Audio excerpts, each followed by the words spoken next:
Chapter 27 of Your Psychic Powers and How to Develop Them. Recording by Nissa Schmidt. Your Psychic Powers and How to Develop Them by Hereward Carrington. Chapter 27 Apparitions. An apparition is a phantasmal being, commonly called a ghost, which is seen by sensitive individuals under certain conditions. Before we can speak more fully of apparitions, we must answer the question which naturally occurs, namely, what is a ghost? Modern theories and ideas on this question have changed greatly within the past quarter of a century.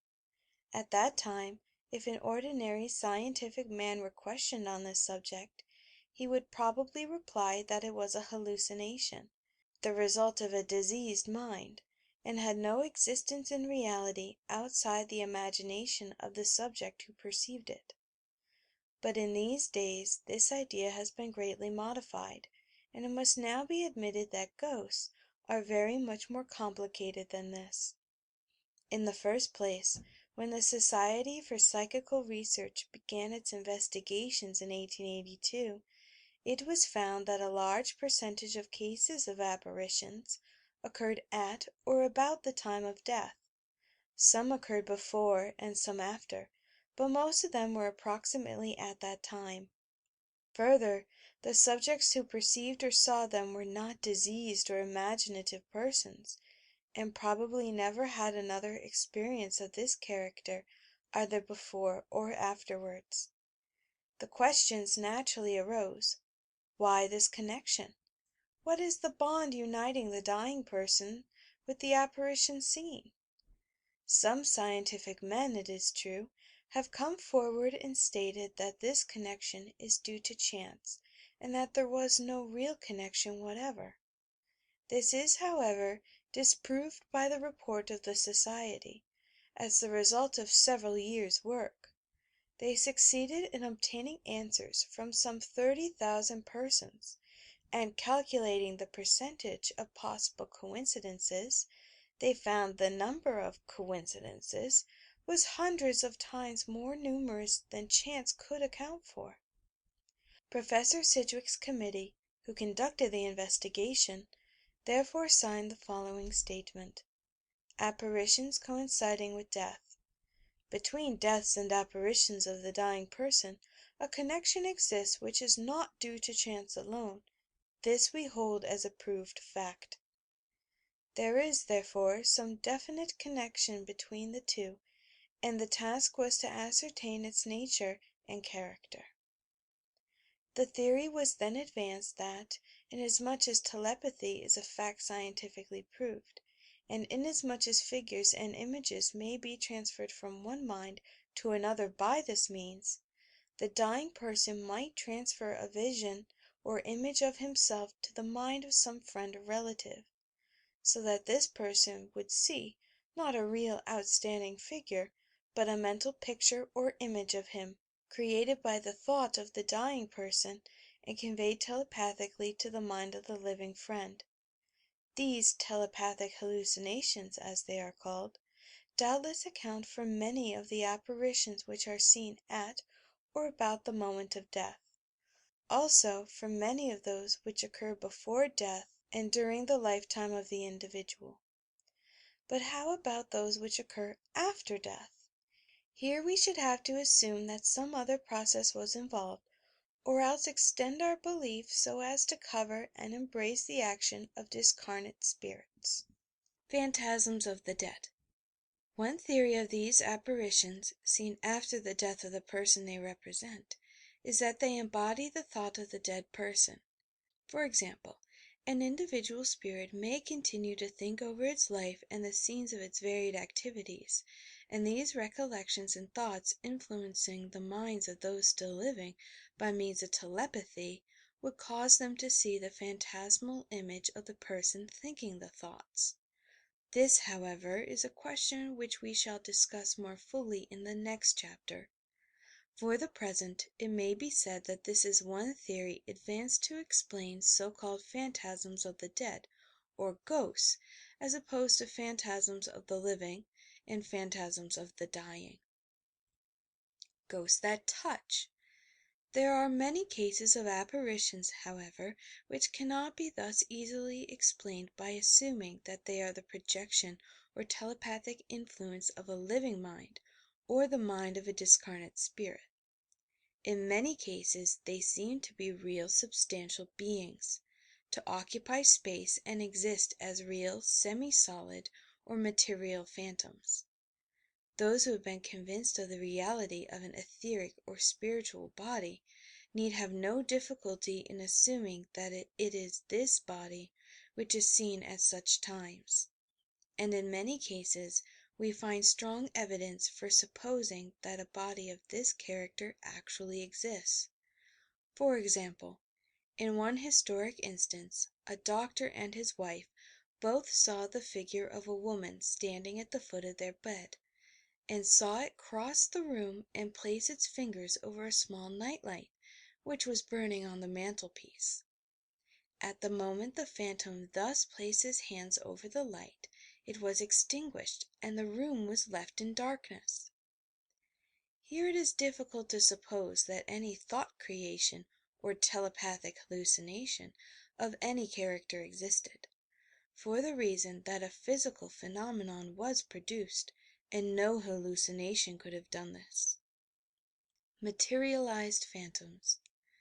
Again, in many cases, the phantasmal form or apparition is seen to open doors, lift curtains, raise bedclothes, etc. And in such cases, again, we must assume that a real phantom exists.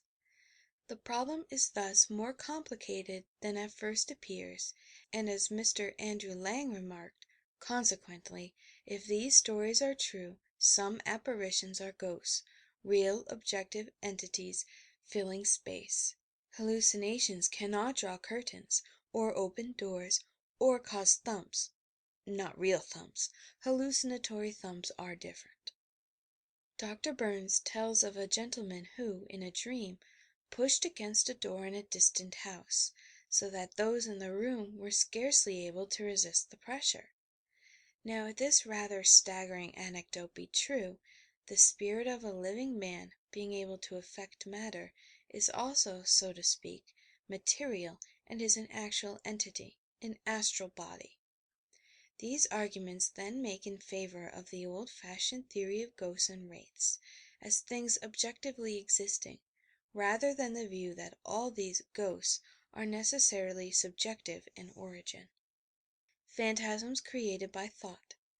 These phantasms are doubtless thought bodies, in many cases constructed by the operating intelligence itself.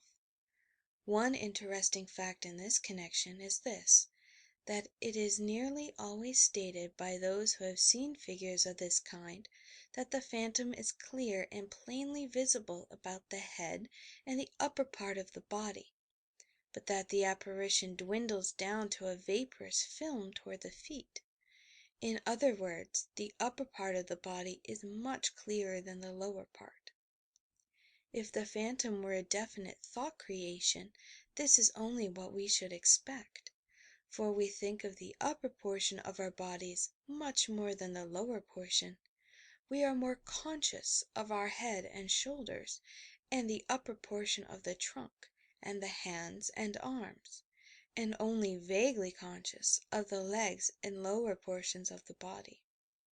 This is exactly what we find in apparitions, and it would therefore seem that the figures are clear in outline just to the extent that the operating intelligence is intensely conscious of the appearance of the body he is creating or building up. Phantoms which impart information. There are also certain cases on record in which the phantom has given the recipient of the experience some important information which he did not know previously, where certain papers are hidden, etc. Such cases certainly prove that an independent intelligence is there, a spirit which is thus manifesting its presence. It must be admitted, however, that most apparitions are purposeless and meaningless. But this is easily accounted for by supposing that we see, at such times, not the spirit itself, but its mere projected thought, a phantom created by the spirit, rather than the spirit itself. Most apparitions are, doubtless, of this nature. We have seen that there are apparitions of the living, of the dying, and of the dead, mostly attached to human beings. When they are attached to localities, they become local phantoms or cases of haunting, of which we shall speak in the next chapter. Experimental apparitions. In addition to these, there are so-called cases of experimental apparitions, in which an individual succeeds in creating a phantasmal figure at a distance by an effort of will or thought. These closely resemble certain cases of self-projection on the one hand, and cases of witchcraft on the other, and form an intermediary between them, since on the one hand they are mere mental pictures, and on the other they are real physical entities. Experimental apparitions, then, seem to bridge the gulf between these two types of phenomena and form a connecting link.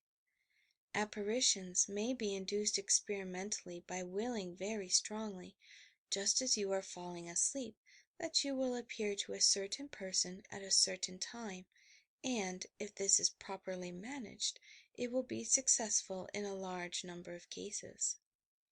This may also be induced experimentally by means of hypnotic suggestion, or magnetic or mesmeric processes, and when in the trance, the spirit of the sleeper may be directed to a certain locality and there seen by those present. The natives of West Africa claim to be able to do this more or less at will. They can project the double, or etheric body, and, so to speak, materialize at the other end. How to create thought forms. The same laws which prevail in many of the previous exercises also rule here. The student should see to it that he retains a grasp of his own personality and does not lose control of his inner self at any stage of the proceedings. As he progresses in his development along these lines, he should endeavor to make the apparition which appears at the other end of the line, so to speak, more or less solid. After he has once succeeded in the process of projection, he should throw all his will into the effort to make the projected form more and more substantial, and to will that his self-consciousness and activity be actually transferred to the distant scene. In this way he is not only seen by others, who may happen to be present, but is also enabled to see for himself what is actually going on in that place, and obtains at the same time a clairvoyant vision of the surroundings in which he has appeared. In this way, both the psychic and those who perceive the created figure mutually exchange experiences, and this process should be continued until the projected double becomes so solid in structure that it cannot be distinguished from a real physical being.